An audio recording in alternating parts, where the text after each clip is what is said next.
सभी साथियों को मेरा नमस्कार। स्वागत है आप सभी का आज 14 दिसंबर के जनसत्ता विश्लेषण में। आइए जानते हैं आज के अखबार में क्या क्या आया है। संसद की कड़ी सुरक्षा में सेंध। हम जानते हैं कल घटना ये हुई जिस घटना में संसद के अंदर कुछ लोगों ने धुआं फैला दिया, प्रोटेस्ट कर रहे थे। ऐसे ही फालतू, मतलब फालतू मैं नहीं कहना चाहता किसी को भी। प्रोटेस्ट करना राइट है, इस देश में फंडामेंटल राइट है कि नहीं, आप बताइए। और उसमें ये हुआ कि फिर से संसद की सुरक्षा पे प्रश्न चिन्ह उठ गया। और हालांकि सुरक्षा एजेंसियों ने अब अरेस्ट कर लिया है और इनको जांच भी कराई जा रही है कि घटना क्यों हुई है, मतलब कैसे एंट्री मिल पाई। बट देखिए, दुर्भाग्यपूर्ण है, ऐसा होना नहीं चाहिए था। आगे आते हैं, सीधे हमारे मेन आर्टिकल्स पे आएंगे। कृत्रिम मेधा की बुनियाद। कृत्रिम मेधा, आर्टिफिशियल इंटेलिजेंस, ये तो बड़ा इंपॉर्टेंट आर्टिकल होता है। कृत्रिम मेधा वाला, कंप्यूटर प्रणाली का प्रभाव समाज की वैज्ञानिक विकास प्रक्रिया का क्रांतिकारी चरण रहा है। इसी क्रम में इंटरनेट का प्रभाव समाज में आया, जिसने विभिन्न वेबसाइटों, ऐप आदि के माध्यम से लोगों को परस्पर जोड़ने का अभूतपूर्व कार्य किया।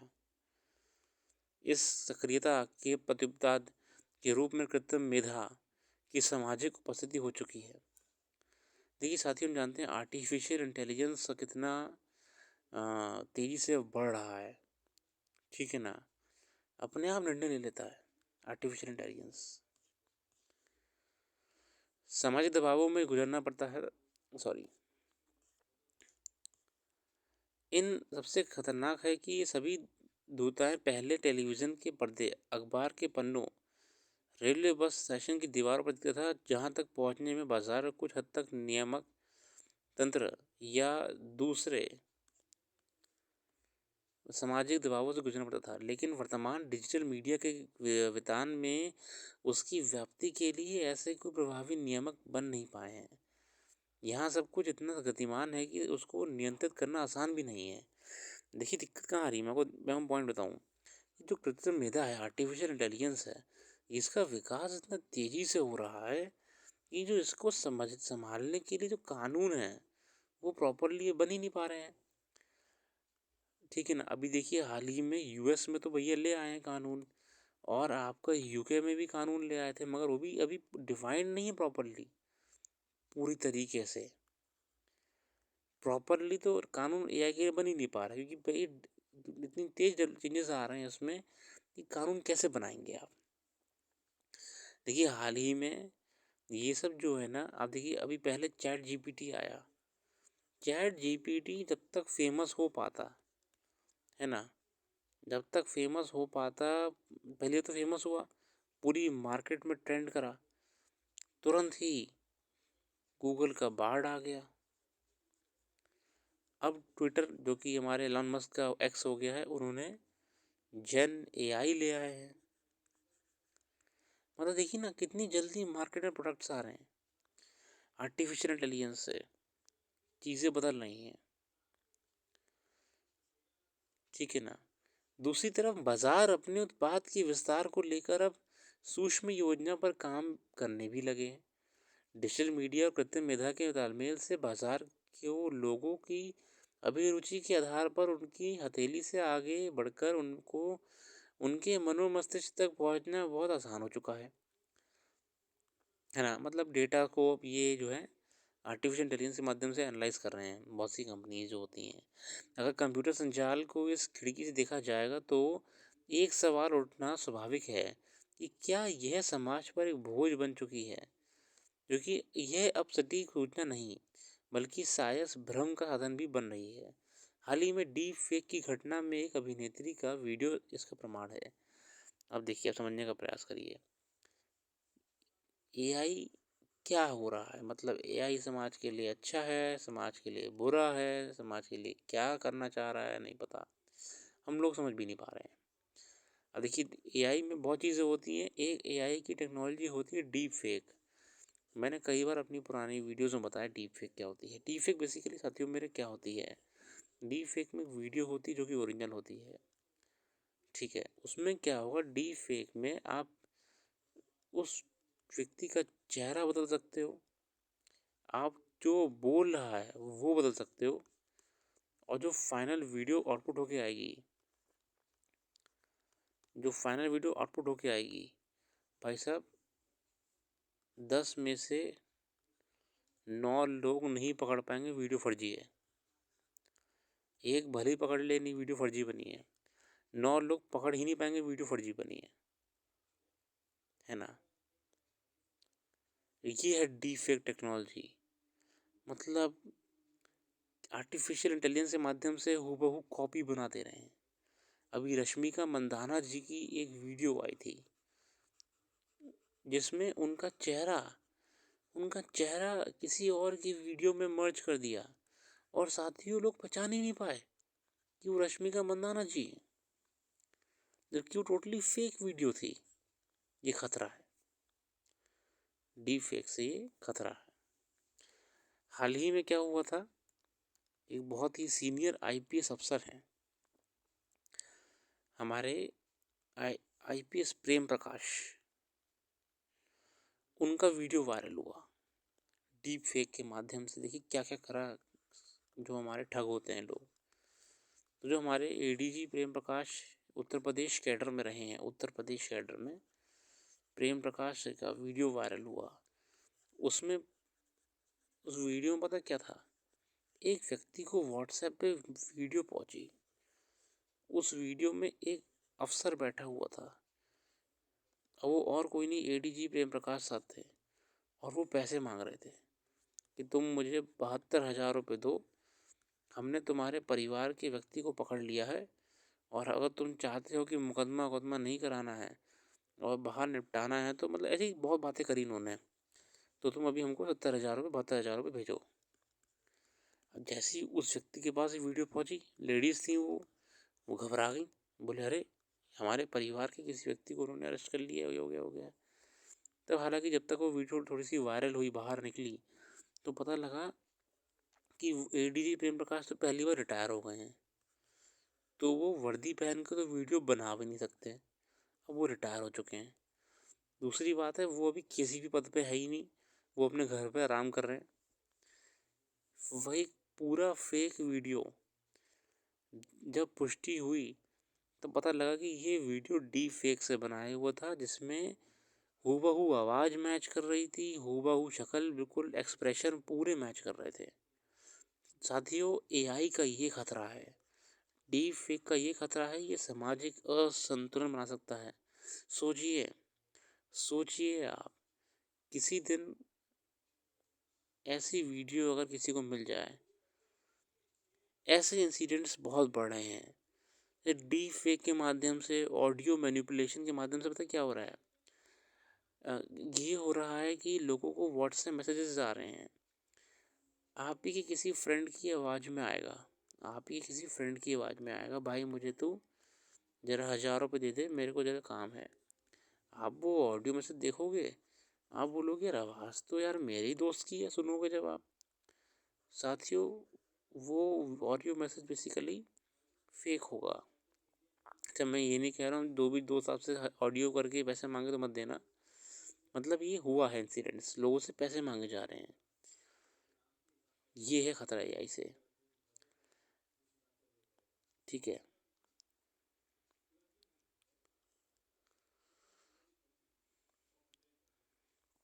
ये हमारी जिम्मेदारी है कि व्यक्तिगत और सामाजिकता में अंतर करें, है ना, व्यक्तिगतता और सामाजिकता में अंतर करें। हमें तो वेदना के साथ कानाफूसी को भी समान समझकर इंटरनेट पर परोस रहे हैं। यहाँ तक आते आते कंप्यूटिंग जैसी विद्या में जो सब कुछ नियमबद्ध और व्यवस्थित होता है, वहीं व्यापक अवैज्ञानिकताओं और अराजकताओं की शरणास्थली बन बैठा है। इसमें बाजार अपना लाभ बना लेता है। इसी क्रम में त्रिआयामी यानी 3D प्रिंटिंग प्रौद्योगिकी भारत जैसे विकासशील देश के विनिर्माण के क्षेत्र में एक आमूलचूल बदलावों का पहल कर सकती है। हम ना 3D प्रिंटिंग से भी अपने विकास हो सकते हैं। जाहिर है इसमें लागत और समय दोनों कम लगेंगे। सुदूर और दुर्गम स्थानों पर विनिर्माण का काम न्यूनतम जोखिम के साथ संपन्न किया सकता है। ढांचागत विकास के साथ ही यह प्रौद्योगिकी लघु एवं कुटीर उद्योग को नया रूप दे सकती है। 3D प्रिंटिंग, देखिए हम टेक्नोलॉजीज़ की बात कर रहे हैं, जिन टेक्नोलॉजी से हम पॉजिटिव यूज़ करके उनसे हम कुछ बढ़िया कर सकते हैं।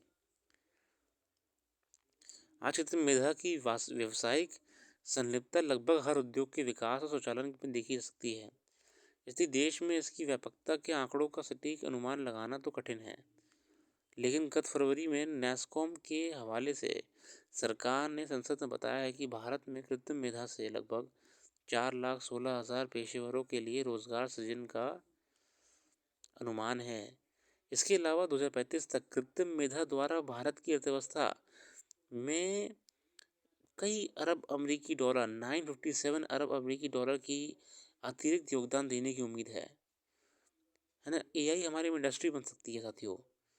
अकेले अमेरिका में उद्योगों और व्यवसायों में कृत्रिम मेधा आधारित कुशल लोगों की मांग तेजी से बढ़ रही है ना। एआई सेक्टर अब ग्रोइंग सेक्टर है। आर्टिफिशियल इंटेलिजेंस जो जो यूज़ करना जानते हैं उनके लिए इसमें अवसर हैं रोजगार के। हालांकि भारतीय संदर्भों में इसके सतर्क रहने की आवश्यकता है, क्योंकि इन स्थितियों में कौशल कामगारों की जरूरत तो बनी रहेगी, लेकिन अकुशल कामगारों की रोजगार का संघर्ष बढ़ पड़ेगा। अब देखिए एआई क्या हो रहा है, ये रिप्लेस कर रहा है लोगों को। जो काम पहले 2-3 लोग कर पा रहे हैं वो एआई कर रहा है। जैसे एक ज़माने में जो काम पहले क्लर्क लोग करते थे, एक ऑफिस में कम से कम 4 क्लर्क करते थे। जिस दिन कंप्यूटर ऑफिस में आ गया उस दिन पता है क्या हुआ? जिस दिन ऑफिस में कंप्यूटर आ गया जो ज़्यादा काम कर सकता है, लोगों की नौकरी चली गई। एक ही आदमी काफ़ी था जो पूरा डेटा मेंटेन कर सकता है किसी भी ऑफिस का।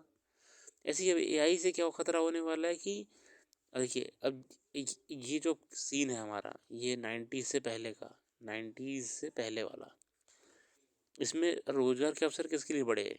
जिससे कंप्यूटर चलाना आता था, जैसे कंप्यूटर चलाना आता था। ऐसे एआई है, अब एआई ग्रो कर रहा है ना। अब हम बात करें 2000 से विकास जितना टेक्नोलॉजी का हुआ है, एआई ग्रो कर रहा है। अब फ़ायदा किसका होगा? जैसे इसे चलाना आता होगा, और जिसे नहीं आता होगा वो मार्केट से बाहर हो जाएगा, है ना। रोजगार का भी कहीं ना कहीं थोड़ा सा दिक्कत रहेगी आगे जाके। एक माध्यम के तौर पर कृत्रिम मेधा का नकारात्मक उपयोग भी समानांतर रूप से चल ही रहा है। 3D प्रिंटिंग की सहायता से हम फोरेंसिक साक्ष्य तैयार और कृत्रिम मेधा से इनका तथ्यागत विश्लेषण कर सकते हैं। इससे अपराध को रोकने में सहायता मिल सकती है, लेकिन इन्हीं माध्यमों से शातिर अपराधों को भी बढ़ावा मिल रहा है। सेंसर आधारित ड्रोन से किसी मरीज तक जल्दी से दवा पहुंचाई जा सकती है, लेकिन इन ड्रोनों से हथियार भी, नशीले पदार्थ भी भेजे जा रहे हैं। दूसरी तरफ ये सोचने का भी समय यही है कि हमारी ही डिजिटल उपस्थिति से प्राप्त डेटा इन शोधों के विकास में सहायक मशीन लर्निंग में केंद्रीय भूमिका निभा रहे हैं। लेकिन हम इन सब प्रक्रियाओं को पूरी तरह या तो अनभिज्ञ है या इसके लिए कुछ कर पाने में असमर्थ। डिजिटल दुनिया में नित्य बदलाव हो रहे हैं, लेकिन इसके नियमन का काम आज भी सन 2000 में बने नियमों से चलाया जा रहा था। हालांकि अभी डिजिटल व्यक्तिगत डेटा संरक्षण अधिनियम 23 पास हुआ है, जिसमें भारतीय डेटा संरक्षण बोर्ड बनाने की बात की गई है। ये बोर्ड कैसे भारतीय डिजिटल डेटा का संसाधन और निजता की सुरक्षा करता है, और ये तो समय बताएगा। देखिए अब सरकार भी प्रयास कर रही है नियम को लाने की, कंट्रोल करने की क्षेत्र को। मगर देखिए ये भी प्रैक्टिकल सी बात है कि क्षेत्र इस तेज गति से ग्रो कर रहा है कि समय लगेगा हमको कानूनों को प्रॉपर बनाने का। हालांकि यूके और यूएस, जर्मनी, यूरोप जो है बेसिकली नियम बहुत सारे ले आए हैं एआई को लेके। ठीक है, ये आर्टिकल है महंगाई की रफ्तार, आप पढ़ लीजिएगा। करीब 2 महीने पहले बाजार में वस्तुओं को खुदरा कीमतों में कुछ गिरावट की वजह से आम लोगों को जो फौरी राहत मिली थी वह अब एक बार फिर छिन गई है। मंगलवार को राष्ट्रीय सांख्यिकी कार्यालय यानी एनएसओ की ओर जारी आंकड़ों के मुताबिक खाने पीने कि वस्तुओं के दाम में बढ़ोतरी की वजह से खुदरा महंगाई पिछले 3 महीने के उस स्तर यानी 5.55% पर पहुंच गई है। देखिए, इन्फ्लेशन बहुत हाई रहा है इस समय, बहुत तो नहीं है मगर हाँ हाई है। विदेशी नागरिकों की याद में संग्रहालय बने, राकेश सिन्हा जी ने कहा है। राकेश सिन्हा साहब ने बहुत सही बात कही है। हम जानते हैं साथियों, हमने पढ़ा भी है कि मैडम HP ब्लावर्ट्स्काय है ना, थियोसॉफिकल सोसाइटी है ना, मैडम ब्लावर्ट्स्की और कर्नल ऑलकॉट और आपके Henry Vivian Derozio, young Bengal movement. साथियों, इन जिन विदेशी लोगों ने हमारी आज़ादी में योगदान दिया था, हमें ज़रूरत है कि हम इनकी भी तो याद में कोई स्मारक बनाएं। इनका भी तो योगदान था।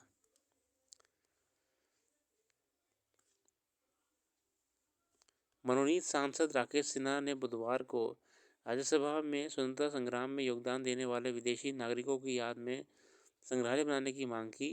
उन्होंने कहा कि संग्रहालय दिल्ली से बनाया जा सकता है। सदन में कहा कि अमृत महोत्सव का व्यापक प्रभाव हुआ है ना।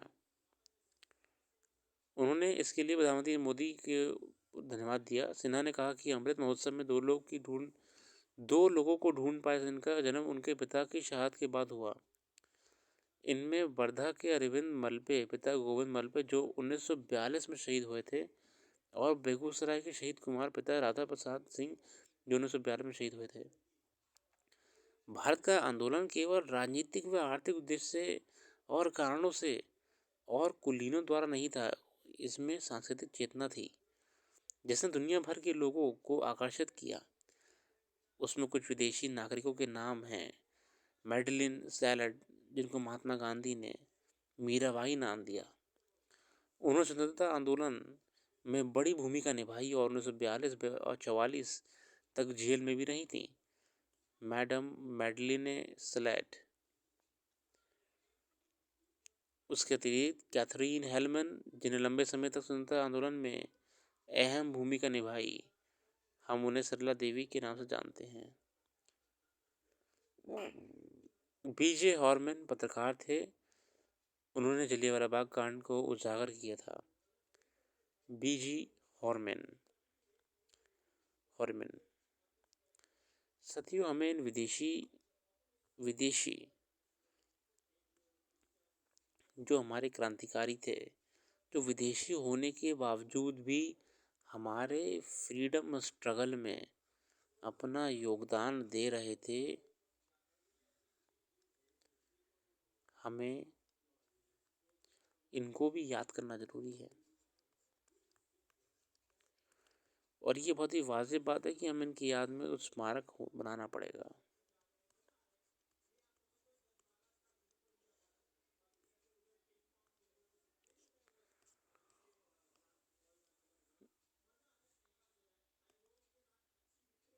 अच्छी बात है माननीय सांसद जी द्वारा।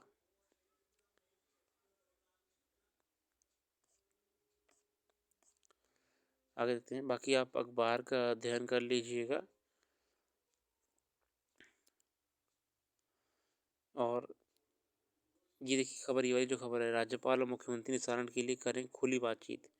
ये बेसिकली जो बहुत लंबे समय तमिलनाडु में रवि जो RN रवि साहब हैं, वहाँ के राज्यपाल, और तमिलनाडु के जो CM साहब हैं, इनके बीच में जो एक लड़ाई चल रही है, जिसमें गवर्नर साहब जो राज्यपाल हैं, वो बहुत से बिल्स जो थे उनको ज़बरदस्ती रोके हुए थे, जिन्हें सुप्रीम कोर्ट ने भी कहा था भैया पास करो ना, क्यों रोके हुए हो आप। तो सुप्रीम कोर्ट ने फिर से ये कहा है कि देखिए ये एक राज्य के लिए हेल्दी चीज़ नहीं है कि आप ऐसे लड़ाई लड़ें। हम सब एक स्टेट का हिस्सा है और हमको बस नागरिकों के लिए काम करना होगा।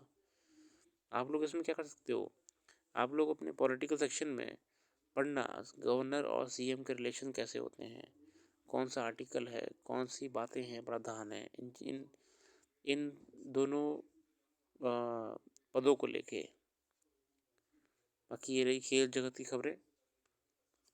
हम आज के लिए इतनी रखते हैं। अपना कीमती समय देने के लिए बहुत बहुत धन्यवाद। आपका दिन शुभ हो।